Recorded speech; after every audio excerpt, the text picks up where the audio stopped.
We have called the Sunday Roundtable this morning together. We are joined by Democratic political analyst Marianne Marsh and Republican political analyst Rob Gray. Great to see you guys. All right, first of all, I'm gonna put a softball right in front here. You just heard the Attorney General Maura Healey. Could you see the two letters U and S being added to her title? Marianne, let me start with you. Boy, that sounded like a yes without Sure saying did, a yes right? to me, I know, right? yeah, Absolutely. right, yeah. And she was the first person in the country in January of 2017 to say to Donald Trump, I'll see you in court. And she has scores of time and won. It's important to hold Trump and his accomplices accountable when they do leave the White House. She's perfectly suited for it. Rob, what do you think? Well, I think for that to happen, let's say it's the cabinet, three things have to happen first. Biden has to win. She has to beat out other Massachusetts candidates like Elizabeth Warren and Joe Kennedy, who might want to be in the cabinet. And she has to beat out people from 50 other states. If it's the U.S. Senate seat, if Warren gets an appointment, she has to beat out Joe Kennedy, who would probably have his eyes on that. So I think it's a potential thing, but we're a long way off. So Wu is in, that's Michelle, that is. Any early signs we should be keeping an eye on in next year's mayoral race? Let's start with you, Rob. Well, I think the money fight is the first thing to look at. To run an effective race, you have to be well funded. Can Wu raise the funds? I think that Walsh has a distinct advantage. Marianne? Ooh, I would vote for you. No, I think the first thing to look for is who else gets into this race. Does Andrea Campbell get in? Does Rachel Rollins get in? Is it in addition to Michelle Wu? That is an advantage for Marty Walsh. And when you look at the interviews, all of them have been on this show in the last few months. Not one of them said they wouldn't get in, and Michelle Wu clearly is in.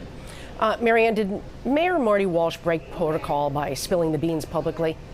You know, I've seen so much on Twitter condemning him for doing it, and it's even more condemnation than I saw about the Markey supporters who issued death threats against Joe Kennedy and didn't hold Ed Markey accountable for that. So I think we need to put everything in perspective here. You can be outraged by both, but the fact is many of the people who are outraged are the same people who issued the death threats. What do you think, Rob? Welcome to the arena. All candidates are treated the same and shouldn't have expectations that, telling another candidate that they're going to run and expecting them to keep that secret should carry the day. Wu, let me just ask you for the record. You're not the Wu that's considering a run for mayor. Under no circumstances. Okay, I just want to be clear. Could you imagine? This show is on the record. I just want to be clear. Lots of startling revelations in Bob Woodward's new book, and one has to do with the Russians hacking into voting machines in at least Florida and 3 Florida counties. So, Rob, let me start with you. As someone who has worked in Florida during a presidential recount, do you think Massachusetts is vulnerable? I don't. I think Bill Galvin has it under control. I think we have a very, very solid system here.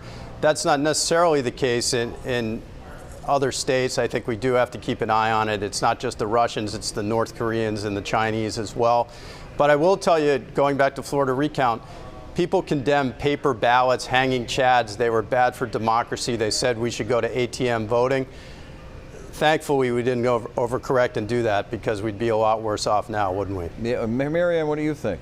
Well, the malware that was put into the systems in Florida affected the 2016 outcome there. Donald Trump only won Florida by 1.2%. It certainly changed the outcome of the Senate race and the governor's race there as well. And now that malware is in other election systems across the country. Yes, it could happen here in Massachusetts because Donald Trump wants to create chaos. And his whole story about the silent majority is a cover story for cheating by Russia. Russia, by far, is the one But hacking Marianne, our the election Russians, more than it has anybody else. nothing to do with Trump. I mean, the Russians and the Chinese and others have been trying to hack our election systems for years. Russia has hacked into other elections and impacted other elections throughout Europe. So it doesn't have to do with Trump, but we do have to protect our system. It has everything to do with Trump.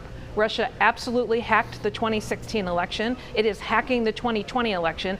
Iran, North Korea, and everybody else are bit players in other ways.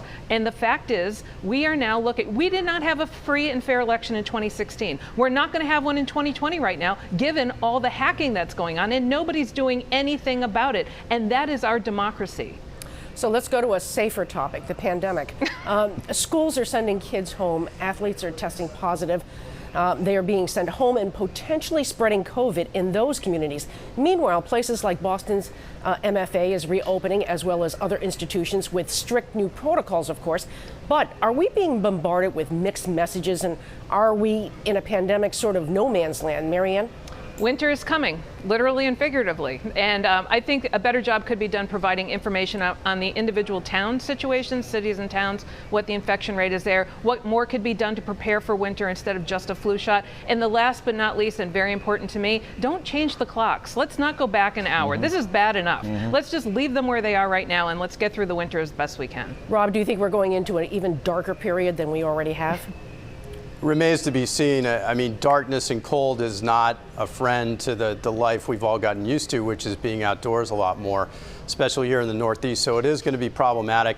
But people have to get back to school, back to work, and we have to monitor and test and track better than we've been doing so far. I mean, Massachusetts is doing okay, but you know, you got to keep an eye on it, that's for sure.